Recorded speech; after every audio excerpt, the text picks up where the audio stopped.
दोस्तों, रवि का प्यार भरा प्रणाम। अंदाज शायराना लेके आया हूं दोस्तों। चलो कुछ मीठी सी पंक्तियां खास आज के दिन के लिए। हल्की सी बारिश रात भर यहां हुई है, ठंडा सा मौसम, हल्के से बहती हवा है।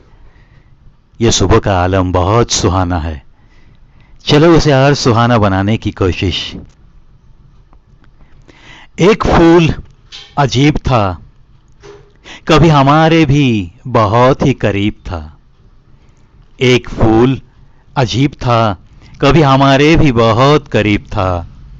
जब हम चाहने लगे उसे तो पता चला वो किसी दूसरे का नसीब था, वो किसी दूसरे का नसीब था। यूं ही नहीं आती मिठास रिश्तों में, यूं ही नहीं आती मिठास रिश्तों में। गुलकंद के लिए फूलों को मरना पड़ता है, गुलकंद के लिए फूलों को मरना पड़ता है। देखो दोस्तों, रिश्तों में अगर मिठास चाहिए तो दिल खोल के रिश्ता चाहिए। कहीं जहां भी आप रिश्ता बना रहे हो वो दिल से चाहिए, और जब दिल से रिश्ता बनता है तो उसके सुख हमारे सुख होते हैं, उसके दुख में हम दौड़ते चले जाते हैं। ये होना ही चाहिए। अगर ये नहीं है तो रिश्ते में मिठास आना बहुत मुश्किल है, क्योंकि फूलों के मरने के बगैर गुलकंद नहीं बनता। इसकी गहराई तक शायद आप पहुंचे होंगे। तू मोहब्बत है मेरी इसीलिए दूर है मुझसे, तू मोहब्बत है मेरी इसीलिए दूर है मुझसे। अगर जिद होती तो शाम तक बाहों में होती, अगर जिद होती तो शाम तक बाहों में होती। बिल्कुल सही बात है ना दोस्तों। देखो दोस्तों, प्यार मोहब्बत में जबरदस्ती कभी भी नहीं होती, और जहां जिद है वहां हर हट पूरा करने की ताकत इस इंसान को उस भगवान ने ही दी है।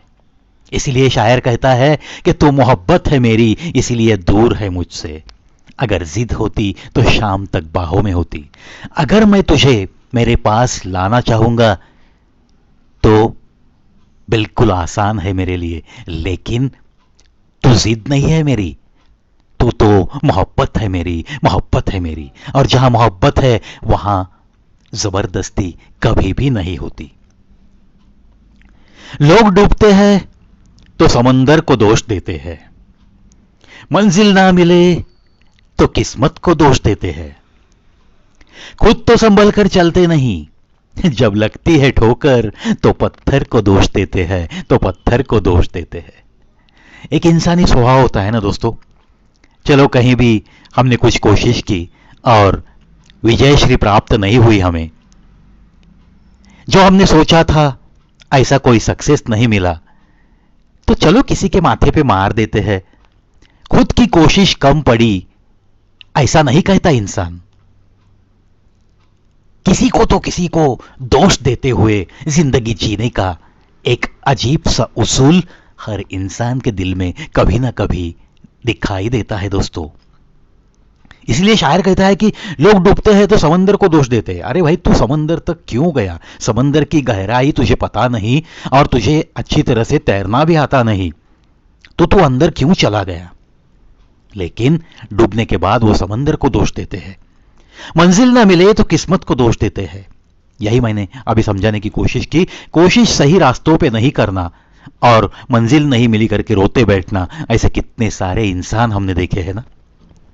खुद तो संभल कर चलते नहीं, जब लगती है ठोकर तो पत्थर को दोष देते हैं। चलते समय ध्यान नहीं रहता, इधर उधर देखते रहते हैं, दिमाग में अजीब अजीब से ख्याल रहते हैं, और ठोकर लगती है। जब ठोकर लगती है तो दोष देते हैं पत्थर को। अरे तू संभल के चलता था तो तुझे ये ठोकर नहीं बैठती थी। बस इतना ही कहा था कि बरसों के प्यासे हैं हम, बस इतना ही कहा था कि बरसों के प्यासे हैं हम। उसने अपने होठों पे होठ रख के हमें खामोश कर दिया, हमें खामोश कर दिया। देखो दोस्तों, यह होता है सच्चा प्यार। मोहब्बत और प्यार एक ऊंचाई पे जब पहुंचते हैं और ऐसे जब मुलाकातों में कभी कुछ कहा जाता है तो ये अपने आप हो जाता है। उसने अपने होठों पे होठ रख के हमें खामोश कर दिया, हमें खामोश कर दिया। चलो आशा करता हूं ऐसी खामोशी आपने भी शायद अनुभव की होगी। चलो उसी खामोशी की याद में आज के दिन की शुरुआत करो। मस्त रहो, हंसते रहो, मुस्कुराते रहो। देखो तो कवि प्रवीश शो यूट्यूब पे, जिसका स्लोगन है दोस्तों सुनो सुनाओ और अपनी जिंदगी को और थोड़ा बेहतर बनाओ। चलो सिर्फ हमें बेहतर बनना नहीं है, चार दोस्तों की भी जिंदगी को हमें बेहतर बनाना है। अगर कुछ अच्छा लगता है, 3060 वीडियोस अपलोड किए हैं मैंने, कुछ ना कुछ अच्छा लगा होगा ना। एक इंसान अगर इतने सारे कष्ट लेता है और कुछ अच्छी अच्छी बातें आपको सुनाने की कोशिश में है गए 2 साल से, तो प्यार भरे दिल से आपका भी ये फर्ज बनता है ना कि चार लोगों तक उसकी ये अच्छी अच्छी बातें पहुंचाना। चलो आशा करता हूं आप आज का एपिसोड तो कम से कम अपनों के साथ, अपने चार दोस्तों के साथ जरूर शेयर करोगे। देखते रहिए कवि प्रवीश शो ऑन यूट्यूब।